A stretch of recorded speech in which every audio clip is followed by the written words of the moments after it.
क्या आप लोगों ने कभी सोचा है या कभी इस बारे में गौर किया है कि 1 लाख पुत्र होने के बावजूद रावण आखिर क्यों हारा? 1 लख पूत 1.25 लख नाती, तिह रावण घर दिया न बाती। 2.25 लाख की जनसंख्या अगर किसी के सामने खड़ी हो जाए तो उसकी तो जमानत ही जब्त हो जाएगी। उसके सामने कौन लड़ सकता है, कौन भिड़ सकता है? लेकिन स्थिति क्या हुई? तुलसीदास जी ने कबीर जी महाराज की वाणी का समर्थन करते हुए कहा, जगत विदित तुम्हारी प्रभुताई, सुत परिजन बल बरनी न जाई। राम विमुख अस हाल तुम्हारा, रहा न कोऊ कुल रोविनिहारा। कुछ दिनों पहले मंदोदरी समझा रही थी कि आज रावण की लाश पर मत्था टेक कर रो रही है। कहाँ आपने मेरी बात नहीं मानी? अरे मैंने तो आपको उस स्थिति में देखा जब आप चलते थे तो पृथ्वी कांपती थी, आप बोलते तो पवन का वेग रुक जाता था, पत्ते झड़ने लगते थे, पत्ते भी वृक्षों से गिरने लग जाते थे, सूर्य की गति रुक जाती थी।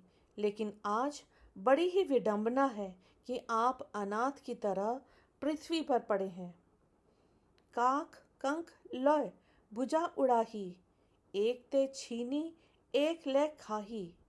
अब तब सिर भुज जुम्बुक खाई, राम विमुख यह अनुचित नाही।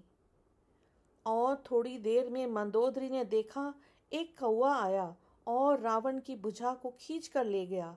और देखा दूसरी तरफ से जो कौवा आ रहा है वह उसकी भुजा खींच कर ले गया। कुत्ते आते हैं, वे टांग खींच कर ले जाते हैं, गीदड़ नोच नोच कर खा रहे हैं।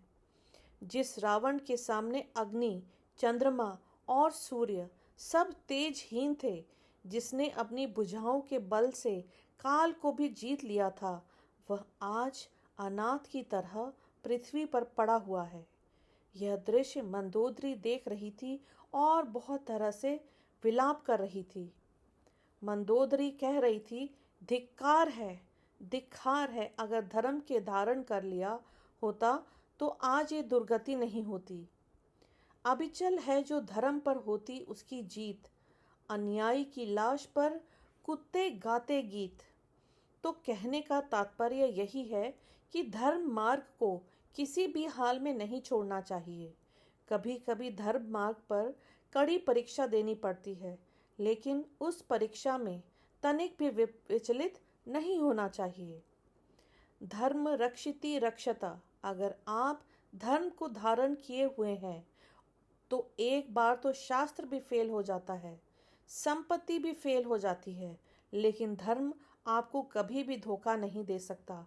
लेकिन जो धर्म को मिटाने की कोशिश करेगा उसका रावण जैसा ही हश्र होगा, चाहे 1 लाख बेटे और 1.25 लाख पोते क्यों ना हो।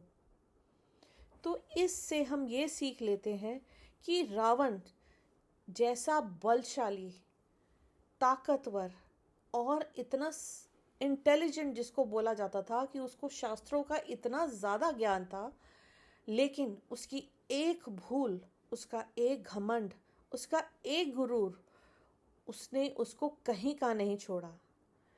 क्यों? क्योंकि वो अधर्म की राह पर निकल पड़ा था।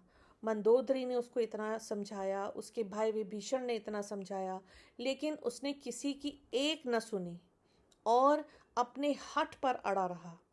और उसका वही हठ, वही घमंड, वही गुरूर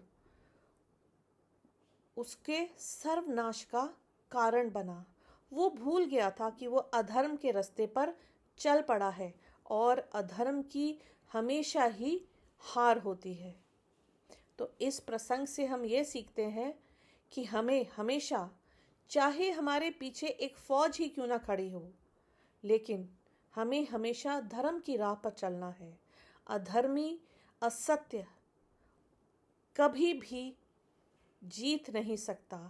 देर सवेर ही सही, अधर्म और झूठ हमेशा नीचे ही जाता है, हमेशा उसकी हार ही होती है।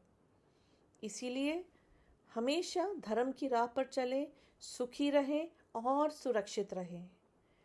जय सिया राम। जय हनुमान।